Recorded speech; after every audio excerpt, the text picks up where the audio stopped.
বেঈমান নাফরমানদের জন্য আমি আগুনের শিকল, আগুনের বেড়ি এবং জাহান্নামের আগুন রেডি রাখছি। একটা আশ্চর্য কথা ওই সময়ও বলছি। এই বেড়ি বলতে কি, একটা হলো শিকল দিয়া বাঁধবে, হ্যাঁ, আগুনের শিকল। আরেকটা হলো বেড়ি, মানে হলো প্রত্যেক নাফরমান পাপীকে হাসরের ময়দানে এই দুই হাত এইভাবে ঘাড়ের সাথে, পিঠের সাথে, ঘাড়ের সাথে বাঁধ দিয়া রাখবে। আল্লাহর কসম, কোরআন শরীফের এক জায়গায় আল্লাহ বলছে, এই নাফরমান বান্দা, কিছুক্ষণের দুনিয়া খাও, ভোগ করো, আমি খাওয়াবো, পান করতে দেব, দুনিয়া ভোগ করতে দেব, কিন্তু মনে রাখো ইন্নাকুম মুজরিমুন, তুমি কিন্তু পাপী, তুমি কিন্তু পাপী, আমি কিন্তু ছাড়বো না, আমি কিন্তু ছাড়বো না। 8টা বাজে নাস্তা খাইতে বইছো নাফরমান, আল্লাহ ডাক দিয়ে বলে, বেঈমান ঠিক আছে খা, কোনো অসুবিধা নাই, আমার খানা খা, তবে মনে রাখিস বেঈমান ফজরের নামাজ পড়স নাই। আমি হিসাব রাখছি, আচ্ছা আমি দেখাবো, এখন খা। রাতের 10টা বাজে খাইতে বসতো নাফরমান, আল্লাহ যেন বলে, বেঈমান ভাত খাইতে লইছ, খা, অসুবিধা নাই, ভাতের থালাতে উড়াইতাম না, খা বেঈমান, মনে রাখিস এশার নামাজ পড়স নাই, আমি দেখাবো, আমি দেখাবো নাফরমান। হ্যাঁ, এই জন্য ছেলেদেরকে বলি, বাবা তোমারে কেউ কিছু বলে না, তুমি মোবাইল টিপো, মানুষের বেডি চাও, টোটো করে ছাগলের মতো হাঁটো, হ্যাঁ, একবার চুল ডাইনে একবার চুল বামে, পাগলও না ছাগলও না, হ্যাঁ এ তো ছাগল, এ তো প্রতিবন্ধী, যার নিজস্ব কোনো স্বকীয়তা নাই সে প্রতিবন্ধী, সাফ কথা। নাই তো প্রতিবন্ধী কাকে বলে এখন বাইর করে, যে নিজস্ব কোনো স্বকীয়তা নাই, অর্থাৎ আমি কি ডানে যাইতেছি না বামে যাইতেছি এটা আমি বুঝি না, তাই প্রতিবন্ধী না, তো তারসিরা না, তো তোমার তো কোনো স্বকীয়তা নাই। তুমি যে গত মাসে চুল এদিকে ফিরাইলা, 3 মাসের মাথার চুল আবার এদিকে ফিরাইলা, একবার ফিনলা সিবা ফ্যান, আবার ফিনলা ডোলা ফ্যান, আবার ফিনলা মারু হাফ প্যান, তুমি এরকম করো কা? তোমার যে তারসিরা, হ্যাঁ হ্যাঁ, তুমি যে প্রতিবন্ধী, তুমি ভালো ডাক্তার দেখাও, কুমিল্লা মৌনে বড় ডাক্তার বসে, 1200 টাকা ভিজিট, আমার পরিচিত ডাক্তার আছে, হ্যাঁ ডাক্তার দেয়, আমার কথা কইলে ভালো করে চাও।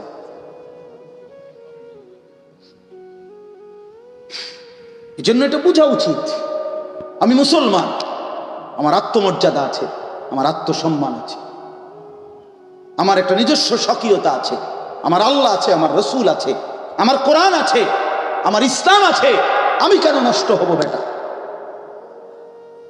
এই জন্য আল্লাহ তাআলা বলেন, বেঈমান নাফরমানদের জন্য আমি আগুনের শিকল, আগুনের বেড়ি এবং জাহান্নামের আগুন রেডি রাখছি। একটা আশ্চর্য কথা ওই সময়ও বলছি। এই বেড়ি বলতে কি, একটা হলো শিকল দিয়া বাঁধবে, হ্যাঁ, আগুনের শিকল। আরেকটা হলো বেড়ি, মানে হলো প্রত্যেক নাফরমান পাপীকে হাসরের ময়দানে এই দুই হাত এইভাবে ঘাড়ের সাথে, পিঠের সাথে, ঘাড়ের সাথে বাঁধ দিয়া রাখবে। আল্লাহর কসম।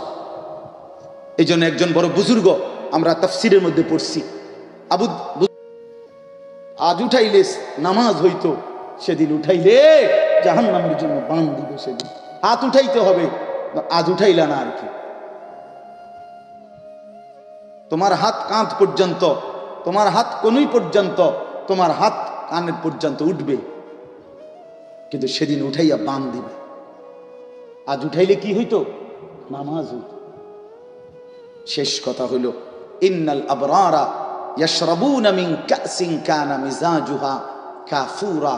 আল্লাহ বলেন, আর যারা আমার ফরমাবরদার, অনুগত, আমার হুকুম মাননেওয়ালা বান্দা, কিয়ামতের দিন আল্লাহ বলেন আমি তাকে সর্বপ্রথম জান্নাতে, কাফুর, জান্নাতের একটি আলাদা ঝর্ণার নাম হলো কাফুর।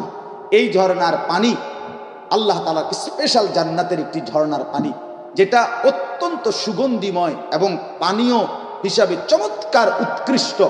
তো জান্নাতের সমস্ত পানীয় বান্দা যখন পান করবে, প্রত্যেক গ্লাসের সাথে, প্রত্যেক গ্লাসের পানির সাথে, ওটা দেন না, ও পানি তো এখানে আছেই মনে করেন, কিন্তু ওই কাফুর ঝর্ণা থেকে একটু পানীয় এটার মধ্যে দিয়ে দেওয়া হবে মিশ্রিত করে। এই মিশ্রিত করে দিলে এটা পানিটা হবে অসাধারণ সুগন্ধিময়। আল্লাহ তাআলা প্রথম জান্নাতি বান্দাকে সেই কাফুর মিশ্রিত পানীয় পান করতে দিবেন। এরপরে এরপরে আরো সামনের আয়াত আছে, আপনি ফইরেন, আমি শুধু পানিটা দিলাম, বাকি ভাত তরকারি কিতা কিতা দিব আপনি ফইরেন। রাইত হয়ে গেছে অনেক, আরো সুন্দর সুন্দর কথা আছে। আইনান ইয়াশরাবু বিহা ইবাদুল্লাহ ইউফাজ্জিরুনাহা তাফজীরা। রব্বুল আলামিন বলেন, লাহুম মা ইয়াশাউনা ফিহা ওয়া লাদাইনা মাজিদ। আমার বান্দা জান্নাতে যা চাইবে আমি রব্বুল আলামিন তার চাহিদা মতো সব কিছু তো দেবই। আমার বান্দা চাইবেই কদ্দুর, জানেই কদ্দুর। ওয়া লাদাইনা মাজিদ, এজন্য আমি রব্বুল আলামিন আমার বান্দার চাহিদার অতিরিক্ত আরো কোটি কোটি নিয়ামত আমি নিজের থেকেই দেব।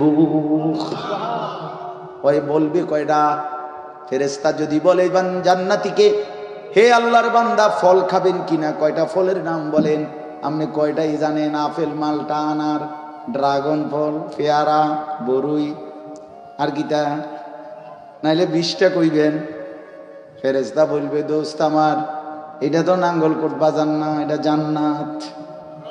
20,000ও কইলেন না, 20 লাখও বললেন না। এজন্য আল্লাহ বলেন, আমার বান্দা যা চাইবে তা তো দেবই। ওয়ালাদাইনা মাজিদ, আমি আল্লাহর কাছে আরো আছে, আরো আছে, আরো আছে, কোটি কোটি নিয়ামত আমি বান্দাকে বুঝিয়ে দেব। কুলু ওয়াশরাবু হানিআম বিমা কুনতুম তা'মালুন। আল্লাহ বলে, সারা জিন্দেগি বান্দা যা আমল করেছো, আজকে আরামসে নিশ্চিন্তে আমার জান্নাত পুরাটা তুমি উপভোগ করো। হ্যাঁ বাবা, আমরা বেকুব না। আমরা যারা নামাজ পড়ার চেষ্টা করি, আল্লাহকে মানার ফিকির করি, আখেরাতের আশা নিয়ে বুক বাইন্ধা আসি, আমরা বোকা না রে ভাইয়া। আমরা কোনো চিরা খাইয়া বড় হয়েছি না, ভাত খাইয়া বড় হয়েছি। হ্যাঁ, 3 বেলা ভাতে খাই, বুঝেন নাই? এই জন্য দয়া করে প্রত্যেকের কাছে অনুরোধ, কষ্ট করছেন সবাই রাত গভীরে, আমরা সবাই মিলে ফিকির করবো ইনশাআল্লাহ। নিজের নামাজ, নিজের ঈমান, নিজের আমল, নিজের আখেরাত, এটা না ভুলি। যুবক ভাই, তোমাদের কাছে অনুরোধ, ভাই আমার শেষ কথা অনুরোধ, যুবক ভাই সবার কাছে অনুরোধ, মাঝে মাঝে ওই গাজা, ফিলিস্তিন, লেবানন, ওইখানে প্রতিদিন যে রক্তগুলো ঝরছে, যে মা জীবন দিচ্ছে, বোন জীবন দিচ্ছে, কি পরিমাণ মুসলিম মুজাহিদে পর্যন্ত রক্তে জমিন ভাইসা গেছে, মাঝে মাঝে দেখো বাপ, দেখা একটাবার ভাইবো, যেখানে এই মুহূর্তে এত বেশি পরিমাণ মুসলমানের রক্ত ঝরছে, সেই সময় সারাদিন মোবাইলে ছবি দেখা, নাচ দেখা, একটাবার আল্লাহকে সেজদা না করা, বাবা এটা ইনসাফ হইতে পারে? এটা ইনসাফ হইতে পারে? আমার বাবার লাশ যদি এখানে তরফায়, আমি বুঝি বসে বসে মোবাইল টিপ, এটা বুঝি কথা বলি। আমার মুসলমান মায়ের লাশ, বোনের লাশ, আমার মুসলমানের এতিম বাচ্চা অসহায়ের মতো গড়াগড়ি করছে, বিনিময়ে আমরা বুঝি তামসায় তামসায় জীবন শেষ করে দেব। আমরা আল্লাহকে একটু ডাকবো না? আমরা একটা সেজদা দিয়েও আল্লাহকে বলবো না? এ কেমন জিন্দেগি আমাদের? এত শক্ত মুসলমান হইলাম কেন? মুসলমান এত পাষাণ হয় কেমনে বাপ? মুসলমান এত পাষাণ হয় কেন? এই জন্য দয়া করে আমি ছেলেদেরকে বললাম, ভাই আল্লাহকে ভালোবেসে নামাজ পড়ো, আল্লাহরে ডাকো, হারাম ছেড়ে দাও ভাইয়া, অশ্লীল ছবি, নাচ, গান, মোবাইলের এই অসভ্যতা কমায় ফেলো, বাদ দিয়ে ফেলো। আল্লাহ আমাদের সবাইকে তৌফিক দান করেন। মাদ্রাসাকে আল্লাহ তাআলা কবুল করে নেন। মৌলানা সাহেব, মৌলানা সাদ সাহেব, মৌলানা ওমর ফারুক ভাই খুব বেশি পেরেশানি করছে এই মাহফিলটার জন্য, আমি যেন ঠিক মতো আসি। এই জন্য আমি ফেনী থেকে মাগরিব বাদ বয়ান করে সাথে সাথে রওনা দিয়ে আসছি। আমি অনেক আগেই আসছি, আইসা খানা দানা খাইছি, বসছি, এরপরে এখানে আসছি। আপনাদের কাছে আমি এক্ষুনি দোয়া করবো, আমি আপনাদের ছেলে, আপনাদের সন্তান। আমার বাবা আপনাদের কাছে কবরে, আমার আব্বা আমার ছোট্টবেলা থেকে আমগরে পড়াইছে, যাই কিছু। বাবার স্বপ্ন ছিল 5 ছেলে আলেম হবে, আল্লাহ তাআলা করাইছেন। এজন্য আমি আপনাদের সবার জন্য দোয়া করব, আল্লাহ তাআলা আমাদের পুরা গ্রামবাসী, ইউনিয়নবাসী, এলাকাবাসী আমরা সবাই যেন নিজেদের স্ত্রী সন্তান ছেলে মেয়েদেরকে দিন মানতে পারি। এই জন্য মাদ্রাসাকে ভালোবাসবেন, মাদ্রাসাকে কদর করবেন। মাদ্রাসা একটি মহল্লাবাসীর কাছে তিনটা জিনিস চায়: দোয়া চায়, সন্তান চায়, কিছু দান সদকা চায়। আপনারা আপনাদের দোয়া করবেন মাদ্রাসা যেন আল্লাহ কবুল করে। আপনারা আপনাদের সন্তানদেরকে পড়তে দিবেন আর কিছু দান সদকা করবেন। 2 মিনিট আপনাদের কাছে আমার একেবারে